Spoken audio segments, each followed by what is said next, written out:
Frost lay heavy on the forest, clinging to the trees like ash from an ancient fire.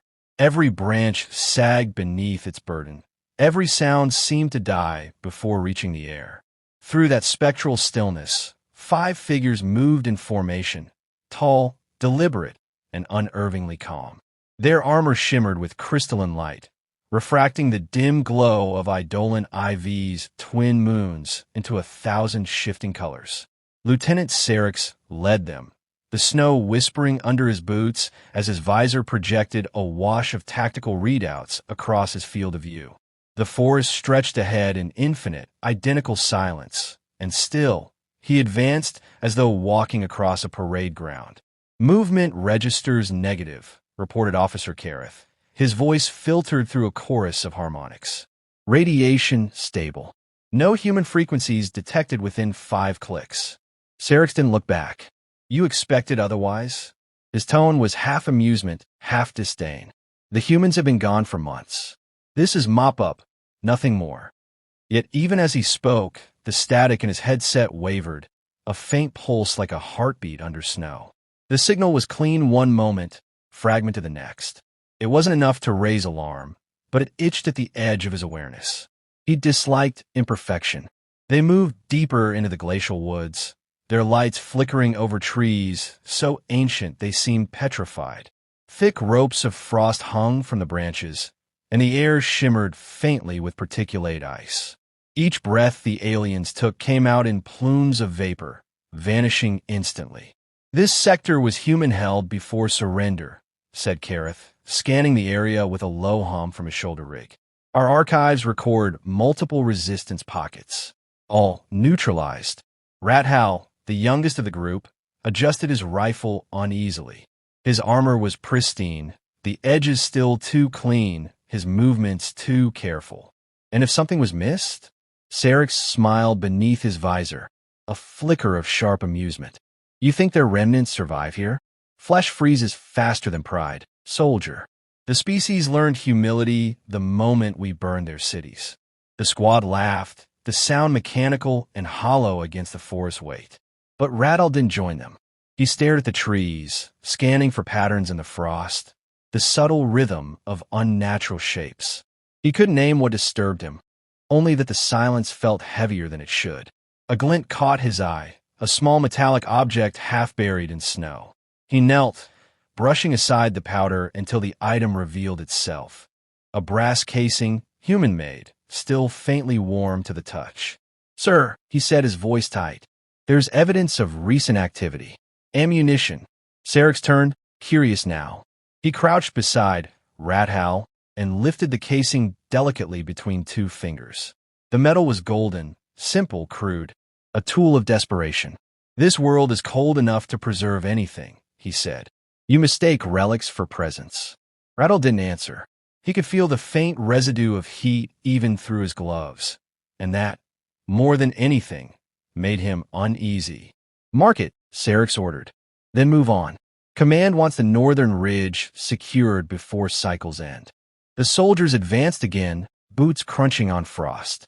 The terrain grew uneven, the snow broken by jagged stones and twisted roots.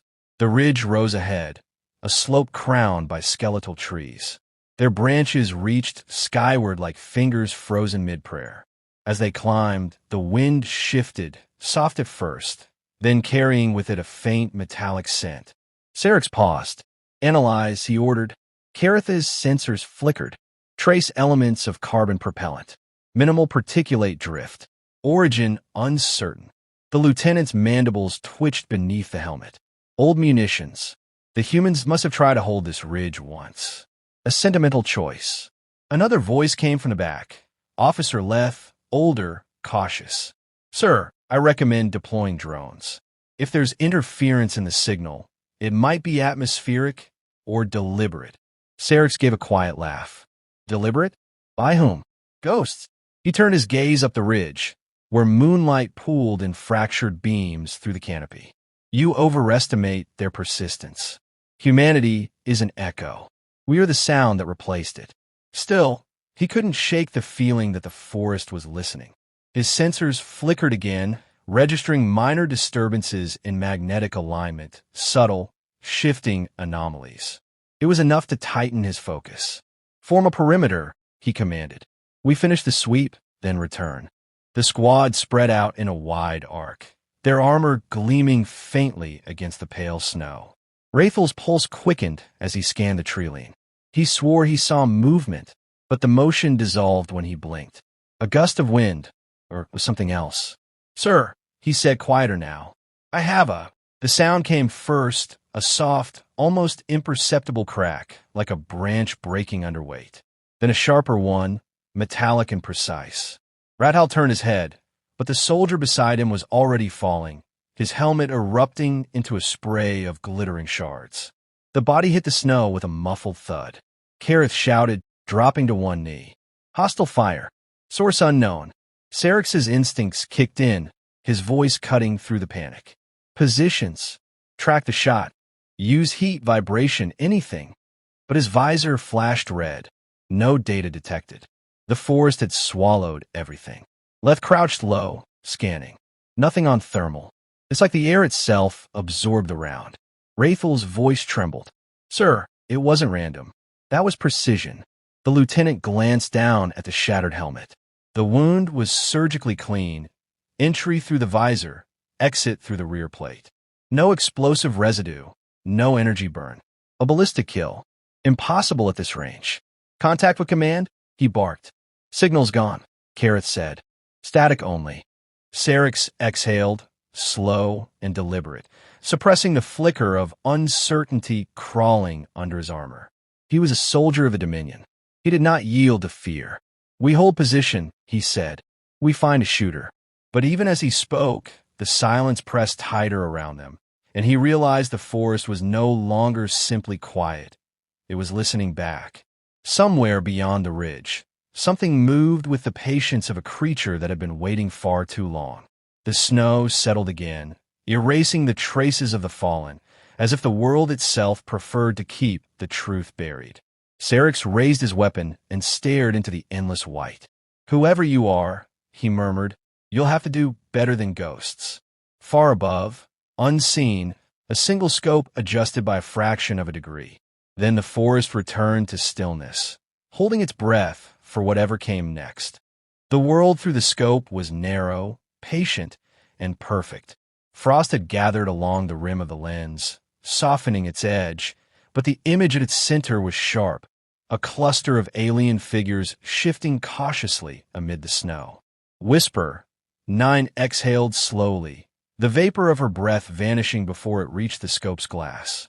The shot she'd taken less than a minute ago had been measured to the millimeter, the timing exact. The target had dropped as expected, armor shattering like spun sugar. Now she waited for the others to move. Waiting was the discipline. Waiting was survival. Her heart rate steadied at 40 beats per minute. Neural calibration held. Every twitch of muscle, every breath was deliberate. The rifle, an M99E glassbreaker, lay steady across its tripod, its surface faintly dusted with ice. The weapon was a relic now. Obsolete, fragile by the standards of the beings below, but it still obeyed her will with mechanical loyalty. She adjusted the focus slightly, tracking the officer who had crouched beside the body. The lieutenant, judging by his posture.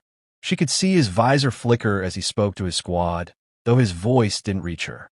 Their kind always moved with arrogance, as if the air itself belonged to them. Beneath the gilly weave, her skin prickled against the cold. The fabric was layered with reactive fibers that mimicked snow, moss, and shadow, but even with its adaptive systems, the temperature gnawed through. Her gloved fingers flexed once, just to reassure herself she was still flesh. 30 hours in position. 30 hours watching the ridge, listening to static and wind, knowing the moment would come. Her orders had been clear: deny ground, disrupt communications, make them fear the terrain they conquered. She had not been told to survive. Her visor displayed faint thermal echoes of her targets, dim blurs against the frigid backdrop. The aliens had better sensors, better armor, better everything. But they still relied on predictability, on patterns, on faith in technology. Whisper. 9 smiled faintly. Technology failed. Flesh adapted. The memory surfaced unbidden. Her unit's last transmission. The evacuation had gone wrong. Transports compromised. Coordinates scrambled. She'd volunteered to cover the retreat, expecting extraction that never came. That was 87 days ago. In that time, she'd become the ghost they feared in intercepted comms. One human sniper, designation unknown. That was her legacy, a rumor with a trigger finger. Through the scope, one of the aliens gestured toward the forest's edge. They were trying to triangulate her shot, tracing angles, predicting origin points. They wouldn't find her. She'd shifted positions 3 times during the last storm cycle, crawling through terrain that shredded armor seals and froze unprotected flesh. Humans were adaptable because they had to be. These creatures had never known desperation. They'd never had to fight for breath in their own skin. She marked the lieutenant as primary, tagging his movements with a subtle reticle flicker. He stood too tall, too centered. Authority bred confidence, and confidence killed slower than bullets, but just as surely. She inhaled, counting the rhythm of her heartbeat. The rifle hummed as the coil charged. Timing was everything. A gust of wind swept through the trees, shaking frost from the branches. She fired in the same instant. The recoil was gentle, muffled by the snow. Through the scope, she saw the round arc perfectly into the lieutenant's path. But at the last instant, he ducked, diving behind a ridge of ice. The projectile struck the barrier and vaporized a spray of frozen shards. He'd moved faster than expected. Whisper. 9 adjusted, cursing softly. They were learning. Movement below, one of the soldiers deploying a drone. The machine rose on whirring rotors, scanning with blue light that cut through the mist. She tracked its pattern, calculating its sweep radius. When it neared her perch, she stilled every muscle, even the tremor of breath. The drone passed close enough that she could hear the hum of its rotors. Then it turned, drifting back toward the ridge. She let it go. Patience was survival. Aggression was death. She shifted her rifle's bipod, crawling a meter sideways through the frost. Her elbows left no visible impressions. The ghillie suit redistributed pressure, mimicking the uneven texture of snow. She'd built it herself from scavenged materials, fibers from survival tents, insulation from a downed transport, fragments of camouflage netting. The aliens believed only machines could achieve perfection. They forgot that hands, too, could craft miracles when life depended on it. The squad below began to spread out. Their formation was too clean, too deliberate. They were baiting her, trying to draw fire. Whisper. 9 watched them fan across the ridge, each one stepping exactly within the other's field of view. Clever, but not clever enough. She tracked the one farthest left. Rathow, though she didn't know his name. His armor emitted faint thermal spikes each time he exhaled. Nervous, young, predictable. She took the shot. The round tore through the blizzard, invisible and absolute. Wraithel's body jerked, the impact driving him to his knees before he toppled face first into the snow. The others scattered instantly, shouting commands. Whisper. 9 exhaled, feeling no satisfaction, only the smooth rhythm of completion. She was the instrument, not the emotion. Then came the counterattack. Plasma bursts lanced into the trees, vaporizing bark and snow alike. The heat seared past her position, melting the edges of her cover.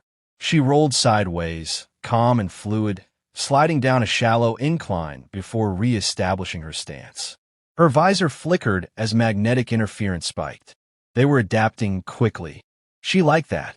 It kept her sharp. She switched her weapon to low power, engaging kinetic rounds to preserve energy. Another burst of plasma carved through the air where she'd been seconds earlier. Her neural implant tracked trajectories automatically. She could almost feel the mathematics unfolding in her skull, the art of survival written in velocity and distance. The firing stopped abruptly. Silence reclaimed the forest, broken only by the faint hiss of falling snow. Through her scope, Whisper, 9 saw the lieutenant again. He'd found cover near a broken ridge, his weapon drawn but motionless. For a moment, their visors aligned. His gaze toward her, her scope centered on him. Two predators, seeing each other without truly seeing. Whisper. 9 hesitated. Killing him now would end the engagement, but she wanted him to live long enough to understand, to carry the fear back to his command. She whispered into the cold, her voice barely audible. Tell them the planet isn't theirs.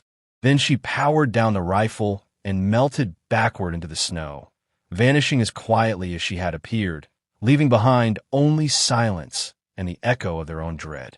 Snow swallowed the sounds of death. The ridge was quiet now, except for the faint crackle of cooling plasma and the distant moan of wind threading through the trees. Syrinx crouched beside the fallen forms of his squad, the frost creeping up their armor like a shroud. For officers reduced to silence in less than 10 minutes. Their helmets lay fractured around them, glittering shards half buried in snow. Each reflected his own distorted face, and for the first time, Syrinx hated the sight of himself. He keyed his comm, but the link spat static. No signal. The jamming field still hung thick around the ridge, like an invisible fog. He adjusted his visor, switching between thermal, motion, and electromagnetic scans. Nothing. The forest was a blank slate, stripped of energy signatures.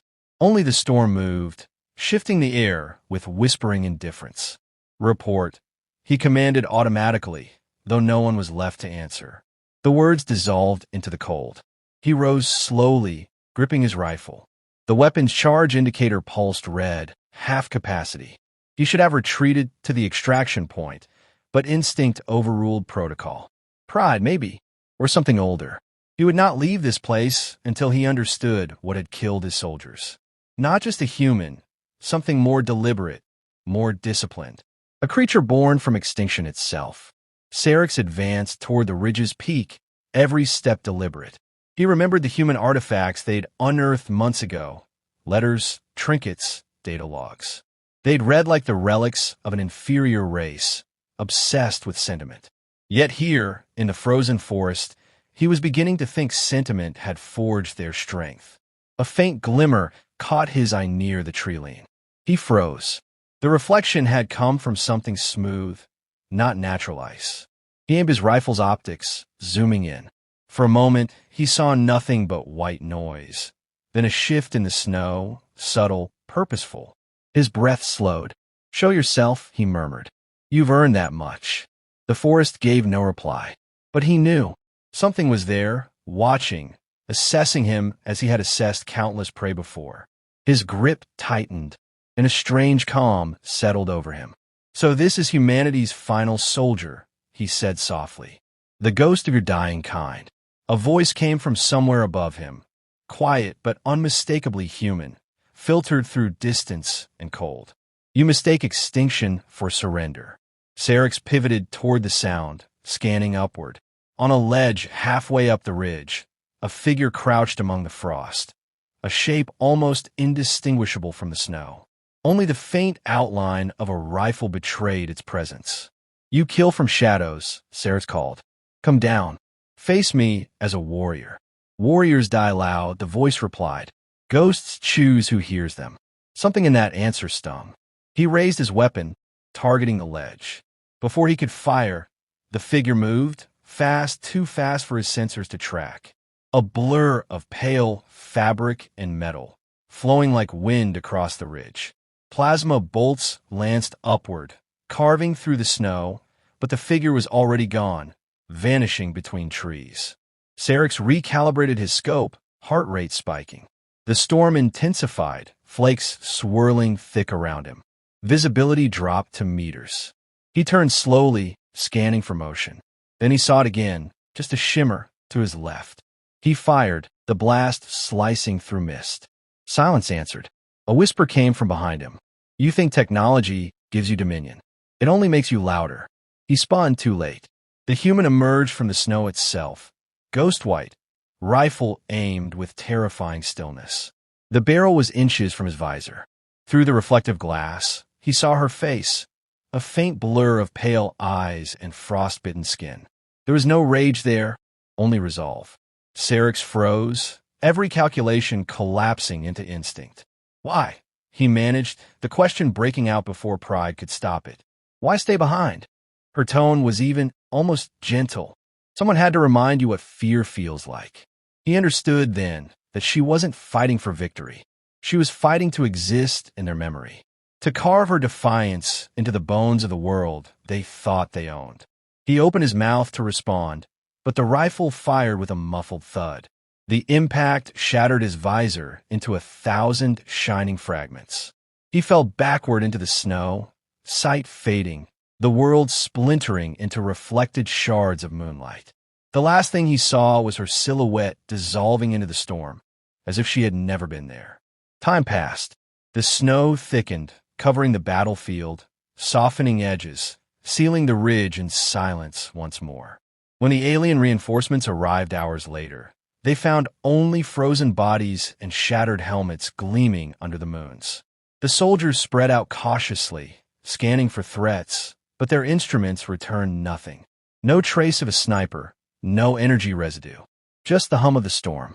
Their commander surveyed the scene, kneeling beside Syrinx's remains. He lifted one of the fractured visor pieces, studying the mirrored surface. What weapon could have done this? He asked. No one answered. One of his subordinates shifted uneasily. The humans used kinetic projectiles, sir. But no known caliber hits this clean. The commander turned the shard in his gloved hand, watching it catch the faint light. Then perhaps the weapon wasn't the point. He dropped it into the snow, the sound barely audible. Reports circulated through their network in the days that followed.